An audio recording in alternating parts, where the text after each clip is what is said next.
What kind of vibe are you going for with your videos? esoteric vibe. それは面白いフレーズですね。何か特別な意味がありますか？ No, I said,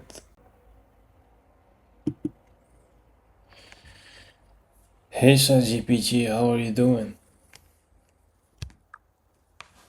Hey, I'm doing great. Thanks for asking. How about you? I'm doing great too.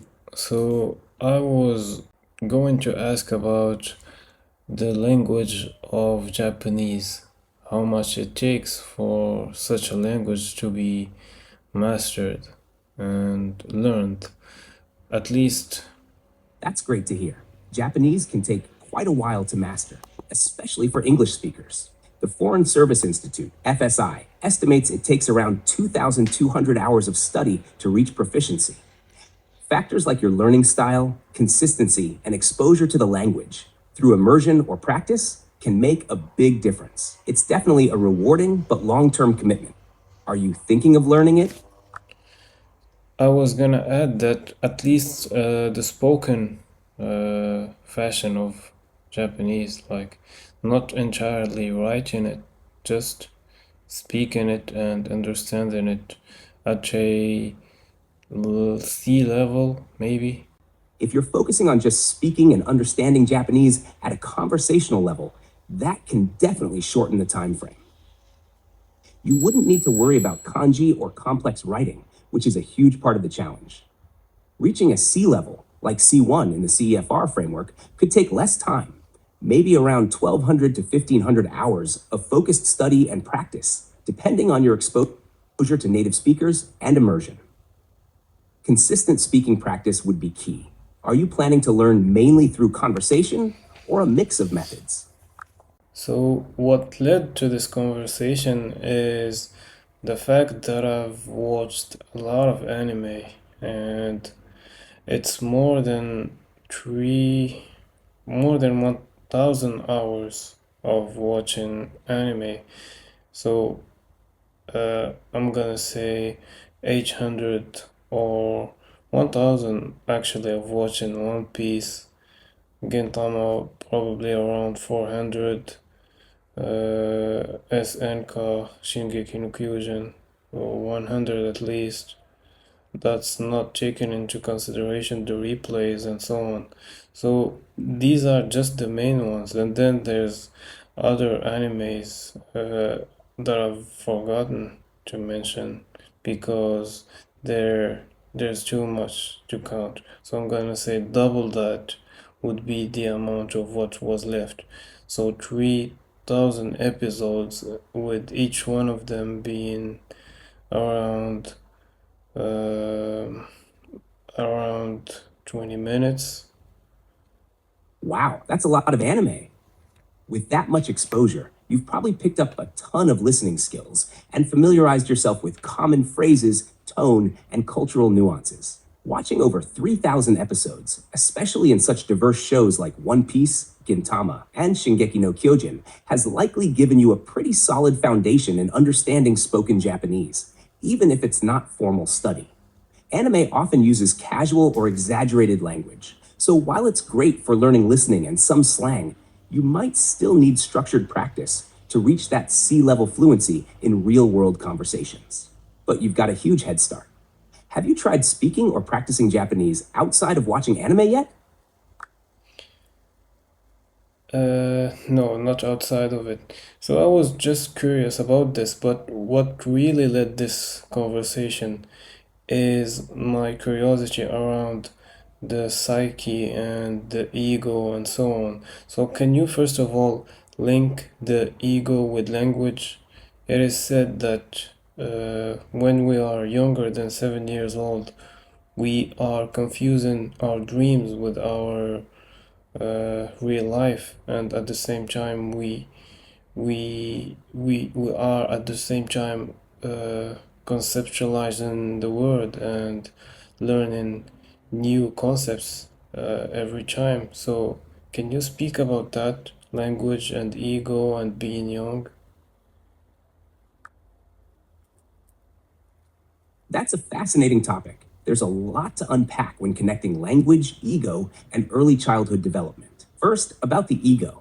It's part of how we understand ourselves, forming as we grow and interact with the world. Sigmund Freud described it as the mediator between our instinctual desires, the id, and societal expectations, the superego. The ego is heavily influenced by our environment, experiences, and crucially, language.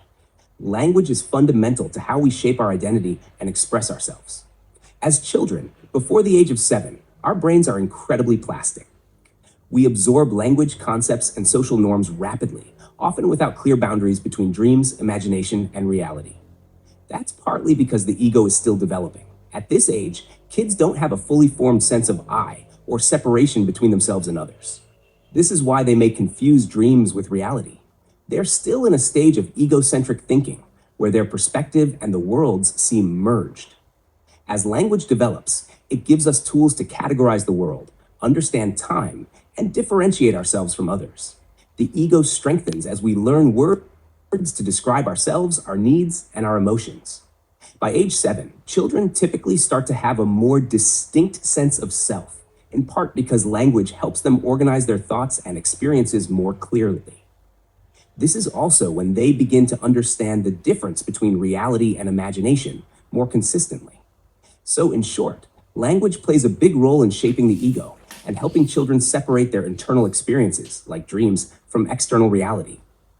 It's through language that we start to conceptualize the world, ourselves, and the boundaries between the two.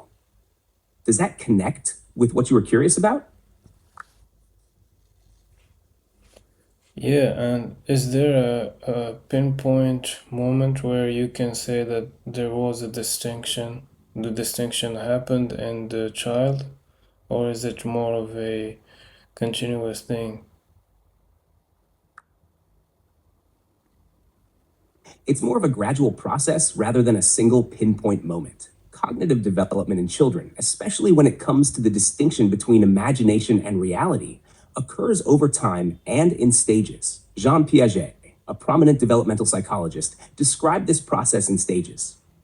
He said that children typically move from what he called the pre-operational stage, ages 2 to 7, where they are egocentric and have trouble seeing things from others' perspectives, to the concrete operational stage, around age 7 and up, where they begin to think logically about the world and understand that their thoughts are separate from reality. During this transition, children slowly start to distinguish between what's real and what's imagined. So it's not a sudden shift, but rather a series of small developments through experiences, language learning, and social interaction that lead to a more concrete understanding of reality. Parents or caregivers may notice moments when a child suddenly realizes something they imagined isn't real, but it's the accumulation of many of these moments that marks the broader shift. It's a bit like watching someone learn to ride a bike. There's no one moment when you say, now they fully understand balance, but rather a gradual improvement until it clicks. Does that make sense? Yeah, it does make sense. I have a lot of memories from my very young age that I don't know if they are real or not because they seem to be crazy a bit. I don't know how they would have happened, but yeah. Other than that, I wanted to ask about the language. Let me remember. It's interesting how memories from early childhood can feel blurry or unreal, especially since at that age, imagination and reality do blend. Sometimes we even reshape memories as we grow older, adding details or merging dreams and real events. So, what about language would you like to ask? Yeah, I wanted to ask the fact that, wait a minute, there's something that I want to wait before we continue the discussion. By the way, I'm still contemplating whether or not I should be including these prayer sounds or cut them off the videos and stop when they're being loud. What kind of vibe are you going for with your videos? Esoteric vibe. それは面白いフレーズですね。何か特別な意味がありますか？ No, I said esoteric vibes. Got it. Esoteric vibes can definitely create a unique atmosphere.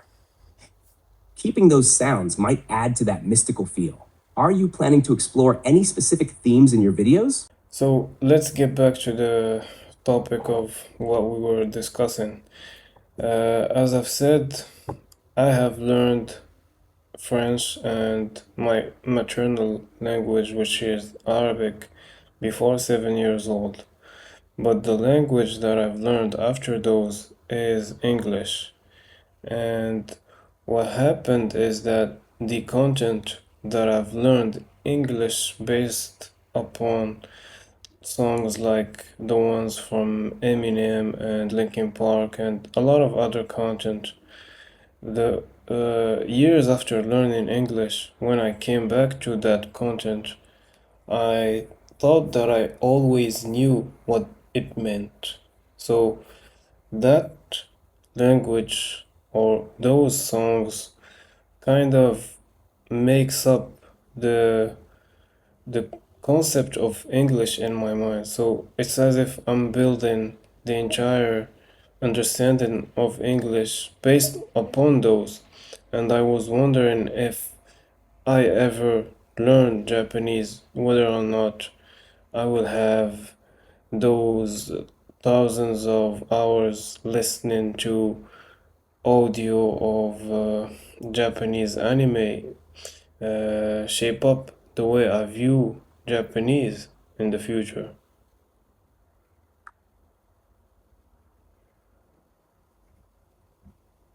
That's a really insightful observation. Your experience with English shows how powerful context and exposure are in language learning. If you learn Japanese through anime, it's likely that those hours will similarly influence how you view and use the language.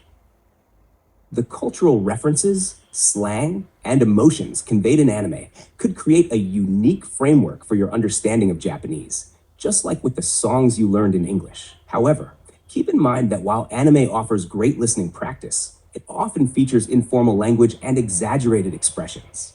So, while it will definitely shape your understanding, complementing that with formal study or conversation practice might give you a more well-rounded grasp of the language. Have you thought about what kind of content you'd want to focus on for learning Japanese?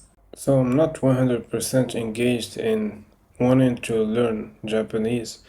So I'm only considering it because it would be one of the easiest languages I could hop on into. That makes sense. If you're not fully committed yet, it's good to explore different options. Japanese could be an easier choice for you, especially with your background in anime. What other languages are you considering? The ones with the most spoken, the one that is the most spoken in the world, those are the ones that interest me. So if their countries are financially and economically successful, that's something that I consider too, but I wouldn't consider if it's not spoken a lot. So even if the country is successful, if it's just 10,000 people that are speaking that language, then I'm not interested. That's a smart approach. Focusing on widely spoken languages can open up more opportunities for communication and work. Languages like Mandarin, Spanish, and Arabic fit that bill.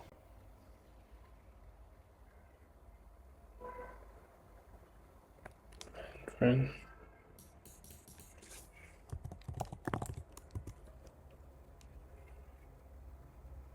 Are any of those particularly interesting to you? What are the three languages you cited? Arabic and Spanish, and what else? The three I mentioned are Mandarin, Spanish, and Arabic. They're all widely spoken and linked to economically significant countries. Are you leaning towards any of those in particular? I don't know the Mandarin one you cited. What is that? Mandarin? I meant Mandarin, which is the most spoken dialect of Chinese. It's used by over 1 billion people. It's very useful for communication in China and in many other countries with Okay. Chinese-speaking communities. Does that sound interesting to you? Yeah, it seems like China is very financially booming these days.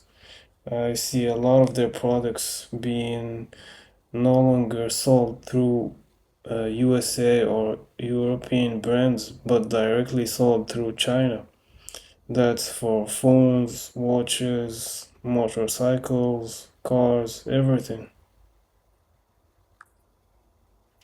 Absolutely. China's economy has grown rapidly, and many brands are now selling directly to consumers worldwide. This shift is changing the landscape of global trade. Learning Mandarin could definitely be an asset if you're interested in engaging with that market or culture. Are you curious about anything specific regarding Chinese products or culture? How much is the Chinese language different from Japanese? I think that they are completely unrelated, right? Yes, they are quite different. Chinese and Japanese are from different language families. Chinese is a Sino-Tibetan language, while Japanese is part of the Japonic language family. Chinese is mostly monosyllabic and relies heavily on tones, meaning the pitch can change the meaning of a word. Japanese has a more complex syllable structure and uses three scripts, kanji from Chinese, hiragana, and katakana.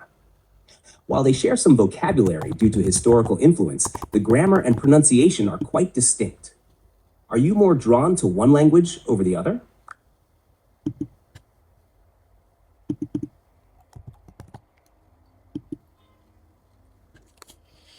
So it's 10 more times people speak in Japanese than actually Chinese than speak in Japanese.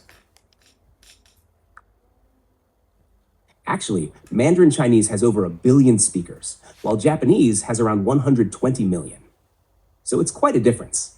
Mandarin is definitely more widely spoken. Are you leaning toward exploring one of these languages more seriously? Yeah, that's what I found. But as I said, I'm not into starting a new language. I was just curious about the psyche and the relation between that and the languages before a certain age, and whether or not learning a new language makes you a 7 years old person in that language. That was what I was curious about. That's an interesting perspective. Learning a new language as an adult can feel different from how a child learns. While adults often retain cognitive skills, they might not achieve the same level of intuitive understanding as a child, especially in terms of cultural nuances. However, some researchers suggest that learning a language later in life can enhance cognitive abilities and emotional awareness, even if it doesn't recreate that childhood innocence.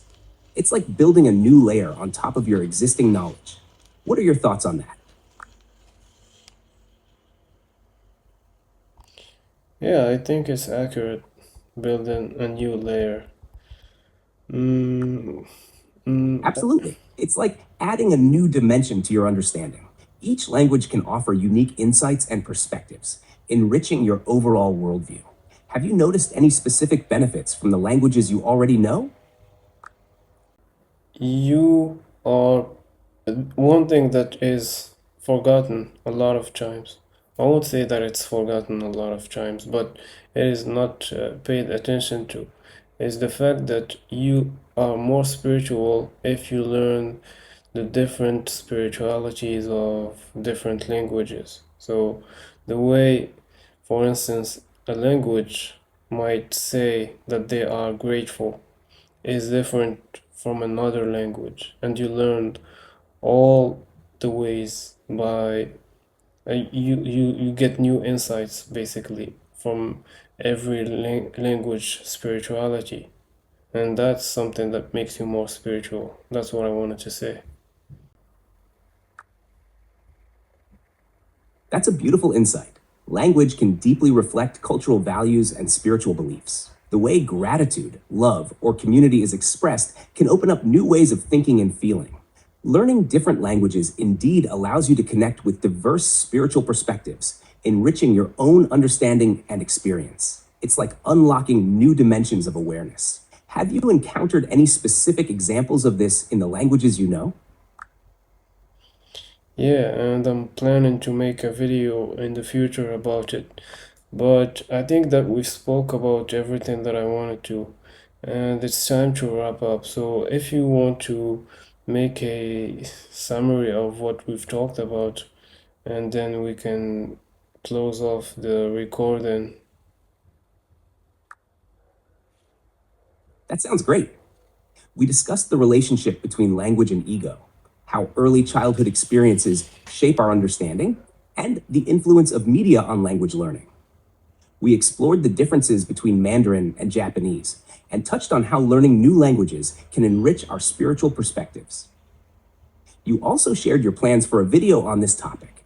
If there's anything else you'd like to add or clarify, feel free. Alright, everyone, thank you for everyone that watched the video, and see you on the next one. Sounds good. Good luck with your video, and see you next time.